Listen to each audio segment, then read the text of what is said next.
Brian again in Mykolaiv, and as you can see, everything's normal. And I'm going to get told off by Claire again because we're in the middle of an air raid and I'm standing outside. It's the Orthodox Christmas Day here, and people have come up to this bus to collect water for those that haven't got any or can't get any.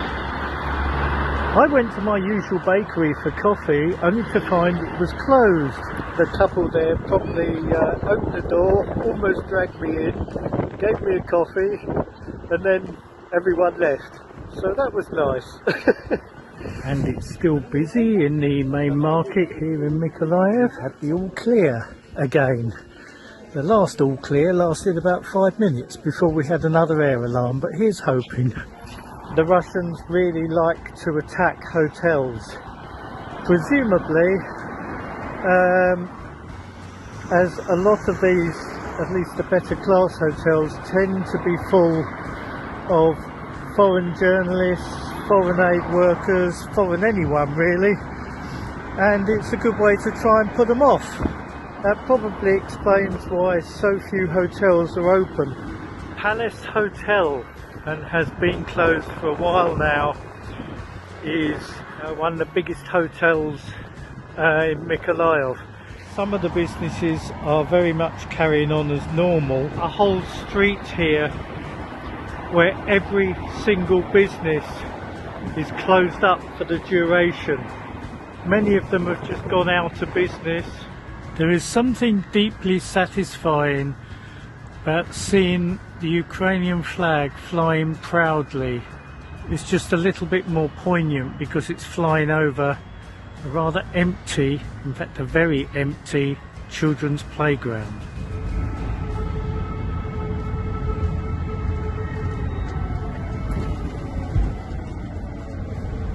And you may be able to hear in the background as I drive through Mykolaiv, we've got another air alarm.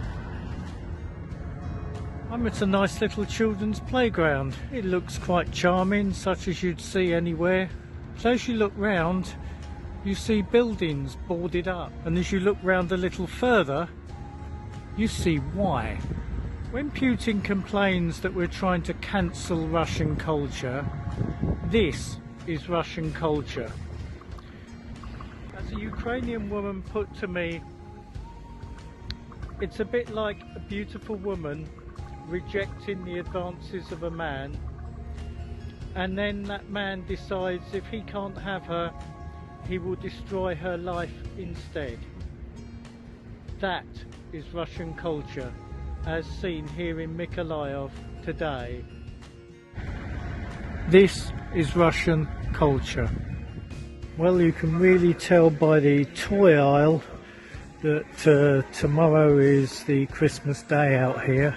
There is a huge difference between the towns and cities which have not been occupied by the Russians and those towns and villages which have. It's almost like stepping from one world to another, and that's why we're going into those that have been recently liberated to do what we can to give them something more like a normal life. So for those of you that celebrate Christmas Day tomorrow, Happy Christmas.